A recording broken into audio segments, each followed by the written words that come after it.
Friends, Arun audio system Theni. இன்னும் நம்ம சேனலை சப்ஸ்கிரைப் பண்ணாதவங்க சப்ஸ்கிரைப் பண்ணி வச்சுக்கோங்க. அப்போ தான் நம்ம போகிற ஒவ்வொரு வீடியோவும் நோட்டிஃபிகேஷன் ஆகலாம். வாங்க இப்போ வீடியோக்குள்ளே போகலாம். இன்றைக்கி நம்ம என்ன பார்த்துக்கிட்டு இருக்கோம்னா, ஒரு டாடா ஏசி வெஹிக்கிளுக்கு அலௌன்ஸ்மெண்ட்டுக்கு ஆம்பிளிஃபையர் வேணும்னு இருந்தாங்க. நம்ம ரெடி பண்ணியிருக்கோம்.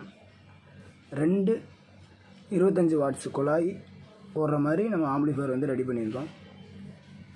இதில் என்ன ஐசி யூஸ் பண்ணியிருக்கோன்னு பார்த்துக்கிட்டிங்கன்னா 4440 டபுள் ஐசி டபுள் சேனல், ஒரே ஃபுல் போர்டாக பிடியோடு வாங்கிட்டோம்.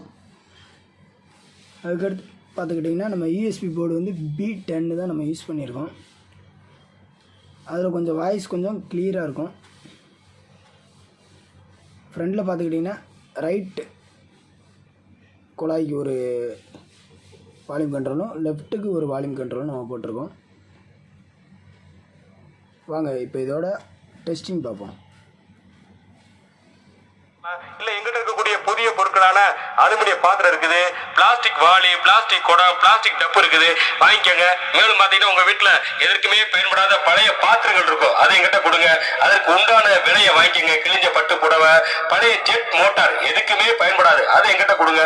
அதற்கு உண்டான விலையை வாங்கிக்கோங்க.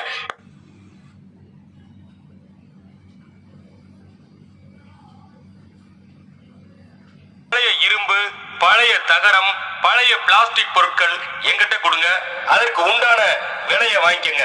உடஞ்ச சேரு, ஓடாத டிவி, ரிப்பேர் ஆன மிக்சி, கிரைண்டர், ஃபேனு, கேஸ் அடுப்பு, பழைய உடஞ்ச பிவிசி பைப்புகள், பழைய இன்வெர்டர் பேட்டரி, பழைய உடஞ்ச சின்டெக்ஸ் தொட்டி, எதற்குமே பயன்படாத இந்த மாதிரியான பழைய பொருட்களை எங்கிட்ட கொடுங்க. அதற்கு உண்டான விலையை வாங்கிக்கோங்க. அது மட்டும் இல்லாம எங்கள்கிட்ட புதியதாக அலுமினிய பாத்திரங்கள் இருக்குது, பிளாஸ்டிக் வால் இருக்குது. ஓகே ஃப்ரெண்ட்ஸ், ஆம்பிளிஃபையர் வேணுன்னா கமெண்ட் பண்ணுங்கள். டிஸ்கிரிப்ஷனில் நம்பர் இருக்குது.